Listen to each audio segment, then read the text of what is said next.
Chapter 8. Presently, Marriage. It was a holiday. White Mama had left in the morning, making it a rare occasion that allowed me to sleep in.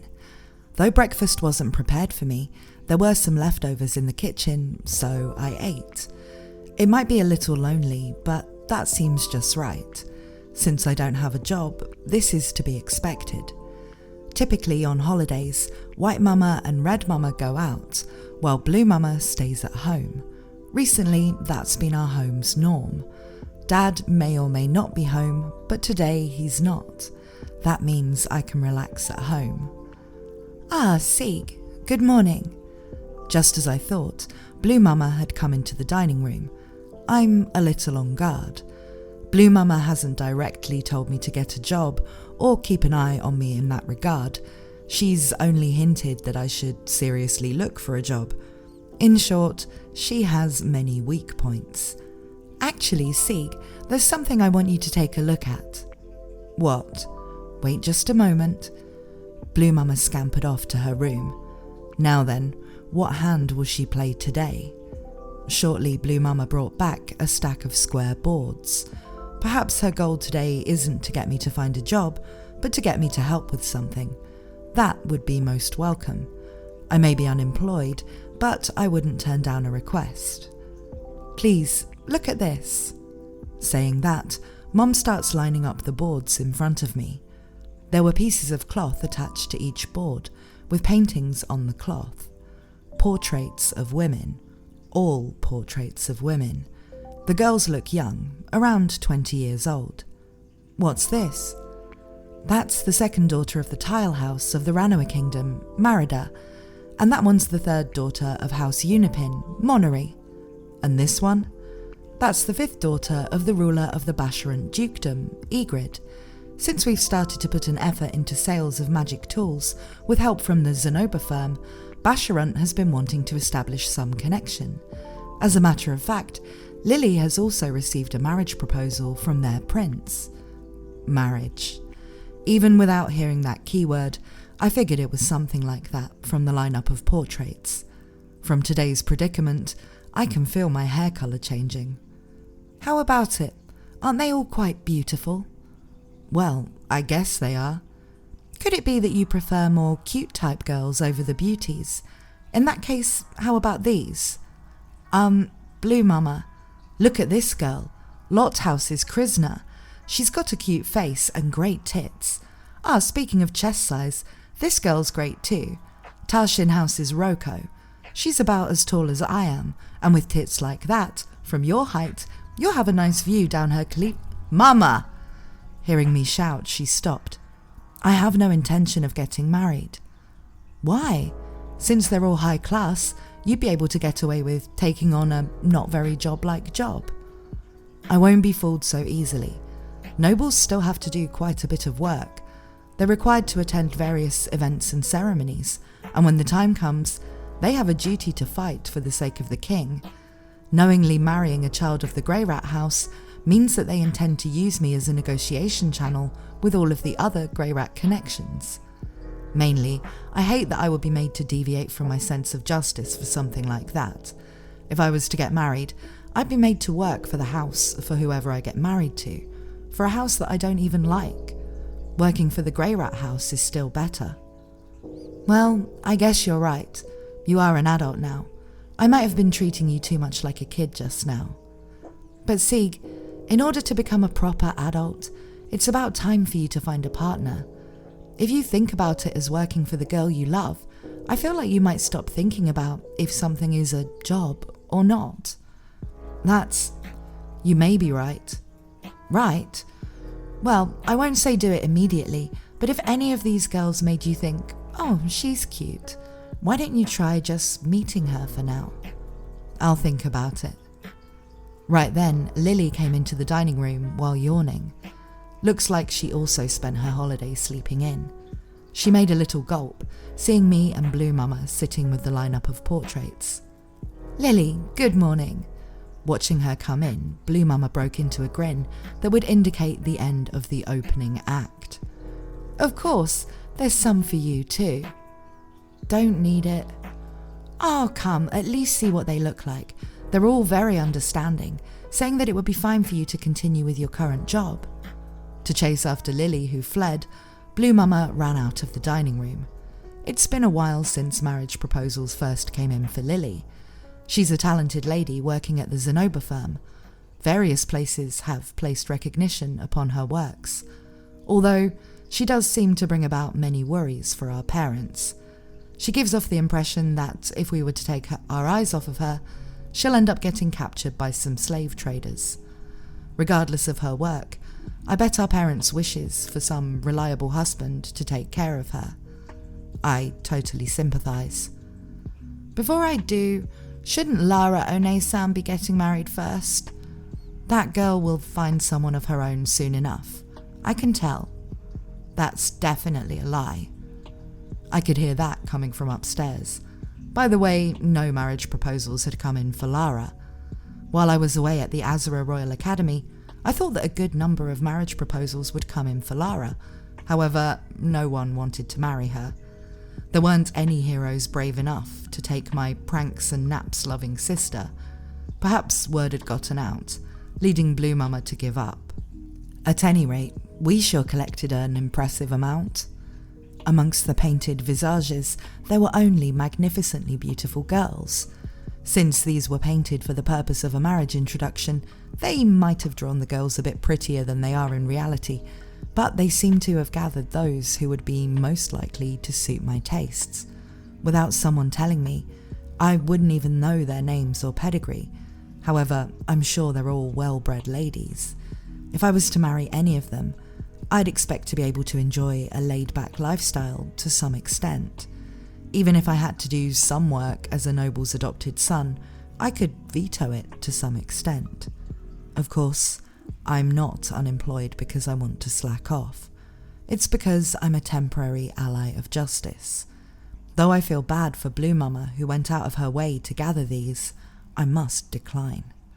While I was just thinking that, in the midst of tidying up the portraits, among the sheets of pictures, there was a face that I recognised.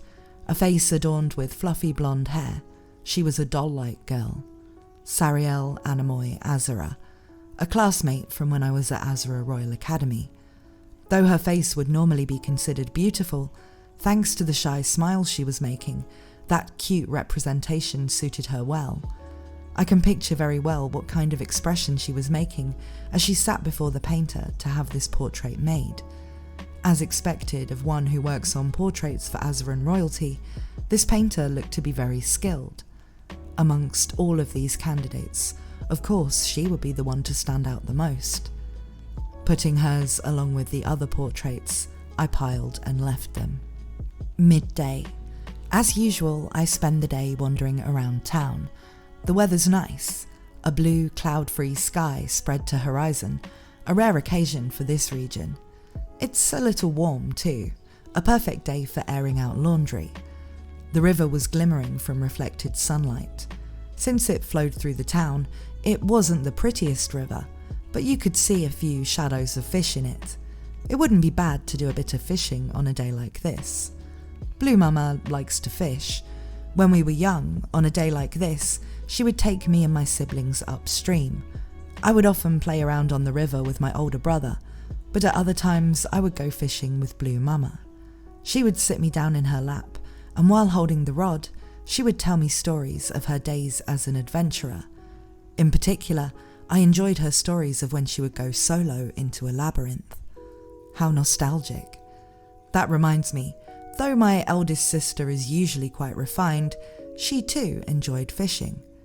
After we all got older, those family fishing trips stopped happening, and Mum would always end up fishing alone. On those days, we could always expect the dining table to be lined with fish dishes. Maybe I should also try fishing by myself once in a while. When my eldest sister got married, she didn't take any fishing gear with her. Most likely, the gear is still gathering dust in the storehouse. While I was lost in thought, it sounded like someone was moaning. No, not sounded like. Someone was definitely moaning. Someone was in pain. There was no way an aspiring ally of justice such as myself would mishear that. I restlessly survey the area. Moon Knight's instinct evolved to clairvoyance with the power of sunlight. Found it. Under the shade at the side of a bridge, there was a man crouching. What happened? I immediately rush over to talk to him, a beardless, middle-aged man. He was leaning himself over a cask. Oh, it's Sieghart. Where have I met him before? Ah, it's the old man from the fruit stall. I didn't immediately recognize him since he shaved his beard. I was supposed to carry this barrel of wine to the church up ahead, but midway, my back gave out. Ow! I hate to ask, but could you help out? A simple task. First off, I massage his back. Adding in a little magical power, I clear up the pain. I'm not particularly good at healing magic, but I can at least do this much. I used some healing magic. How does it feel? Oh, the pain's gone. That's a big help. With this... Hold up. The healing magic might have relieved your strained back, but you should still rest for a while. I'll carry the cask. Is that so? Then, if you would please... I pick up the cask of wine, putting it under my arms. It's quite an amount. Too much for a single person to drink. What are they going to do with so much wine? I'm glad you asked. Today's my daughter's wedding. Oh, congratulations. Thank you. Well, it's hard to stomach how her husband's going to be the son from the liquor store. While chatting, the church came into view. Lots of people were gathered. From a carriage parked in front of the church, luggage was being carried in. Oh, Horace! Out of the crowd, a single man came before us, a man with a beard. It was the owner of the liquor store. Wearing a bright smile, he approached us. Didn't you get all excited, saying you'd bring the wine for the banquet yourself, and yet you got Sieghart to carry it for you? There's no helping it. My back went out halfway here. Your back? Your back gave in? Weren't you too excited? Dumbass. Shut it. The fruit stall owner wasn't amused seeing the liquor store owner laugh. These two are childhood friends, born and raised together in this town. Partners in crime, so to speak. Sieghart, were you also coming by to give your regards? No, I was just passing by. I see. Thanks for cleaning up after this idiot. Since you're already here, how about joining in on the celebration? The liquor store's old man let out a hearty laugh, patting me on the back. Then the fruit store's old man turned around to me with a grin on his face. Well, however, next time just have my boy carry it. He might be the second son, but he's a professional at moving around wine barrels. I'll do just that. After all, from this day forward, he's my son too. A daughter from the fruit stall and a son from the liquor store. When I last saw them, both were still fairly young. That was before I attended the Royal Academy though. I wonder how many years it's been. Before I knew it, they'd grown up and are now getting married. Time flies. Well, it's best to get a day's rest if you've got a strained back. Just sit back and watch. The liquor store owner showed off his biceps, and then he went to grab one of the crates filled with fruit out of the carriage. For now, I'll carry what's in here. You should head inside and take care of less strenuous. Saying that, when going to lift the crate, as he put pressure on his back, he put the box back down and fell forward. Oi, Godel, could it be that you... Ha! Did your back give in? After laughing at me, you went and threw out your back too. Fucking arsehole. Shit, I'm just not used to carrying fruit is all. I went up to the liquor store owner who was breaking out in a cold sweat and applied some healing magic. Thanks, Sieghart. Being able to use healing magic at a time like this is really convenient, isn't it? The liquor store owner said that while on all fours, putting pressure on his back. Having cast healing magic, he should be fine after some rest. Arsehole, laugh while you can, but what are we going to do with all this luggage? If we can't do anything, how are we going to be ready in time for the ceremony? Ah. The fruit store owner stopped laughing and turned green. The two of them made an unpleasant face at each other and turned to me after a while. Hey, Sieghart, can you help a little? No problem. Immediately after replying, I got to work. This kind of honest work also falls under the jurisdiction of an ally of justice. After that, the wedding went on without a hitch. Both the bride and groom were younger than me. During the ceremony, both looked to be a little bit flustered, with an innocent blush on their faces. Looking at the scene, you can tell that the two truly loved each other, even making me break out in a natural smile. After the ceremony finished, it was time for the reception. It's not the miller's faith, but a local custom. Everyone makes merry and feasts in celebration of the couple's new life. Leaving nothing in want, happiness spread across the wedding and the banquet, all thanks to me taking up the father's job of bringing over the wine, though I probably shouldn't say that myself. The two old men with strained backs were very gracious, but I turned down their offer of partaking in the banquet in return for helping. That's because an ally of justice doesn't act for reward. Do what I must and take my leave. That's the way of an ally of justice. Now then, what should I do next? It's now evening. No destination nor direction. How about La Renee's place? Yeah, that sounds good. I'll get her to feed me. Having decided that, I head towards the Magic Academy. Acting like this school belongs to my family, I head up the stairs towards Lara's lab. However, it was locked. It's rare for her door to be locked. She only does that when she's away. I guess she's out. Unusual. Shisho, do you know where La Renee is? I tried asking a teacher who was nearby. She wasn't in her lab? Then I don't know. There's no way I'd know. No one in this school except maybe Roxy Shisho can guess where that girl's gone. I guess so. Roxy is Blue Mama's name, and today she's on a break. That means no one has any idea where she went. Not a single person alive is capable of finding the elusive Lara. Where am I going to go to fill this empty stomach? The bar I usually go to for gathering intelligence isn't open yet. Since father won't be home today, there is the possibility of heading home to plunder the kitchen. Alternatively, I could head back to the church and pick at their leftover fruits. However, if I was going to do that, I might as well have stayed there for the whole ceremony. Since I am acquainted with both the bride and groom, if I was there to congratulate the newlyweds, I could have considered the food to be part of the ceremony and not a reward for helping. No, as an ally of justice, I don't think that's appropriate.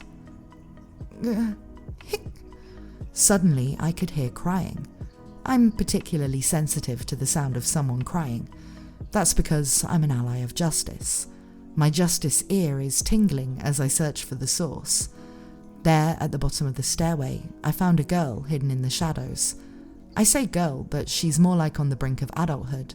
She looks to be around 15 years old, probably of the human tribe. What's the matter? Having called out to her, she turned to me with a surprised face. She was a pretty girl with flaxen hair. It's nothing. I'm sorry. I'm not a suspicious person. I'm Sieghart Saladin Greyrat. The Greyrat house. In times like these, the name Greyrat is quite useful. That's because it's a trustworthy name. My own name might more or less lower the credibility, but not enough to shake the solid foundation of the name Greyrat. Why were you crying? It's alright. I won't tell anyone. I may be able to help. And even if I can't, just talking to someone will be a weight off your shoulders. I have no intention of lying. If it's within my ability, I intend to lend her my strength. In fact, I've been on the strong side ever since I was a child. I have plenty of extra strength to lend out. She looked quite reluctant, but little by little, words began to come out. I'm supposed to get married tomorrow. Oh, well, congrats. Marriage. Looks like today's theme is definitely about marriage. Perhaps some greater power is pushing me to accept one of those marriage interviews. There's nothing to congratulate. The groom is over 30 years older than me. That's no good. It's quite the age gap. I don't want to get married, but that guy, he said he wanted me no matter what, and my parents said that I have to, since we don't have money. Tonight I was supposed to go to meet his family, but I don't want to, so I came here to cry. She burst into tears, but not before managing to explain her situation. Her parents forced her into this marriage. Like a political marriage of convenience, parents frequently decide their child's spouse for them. This thing called marriage is used as a means to connect families. Therefore, there are many cases where the head of a household would send off their child in order to establish a connection with another house. That could have been the case even for the marriage between the liquor store and the fruit store's children earlier today. However, unlike the wedding earlier today, there clearly isn't any mutual love in this situation. This is simply for the sake of money or status.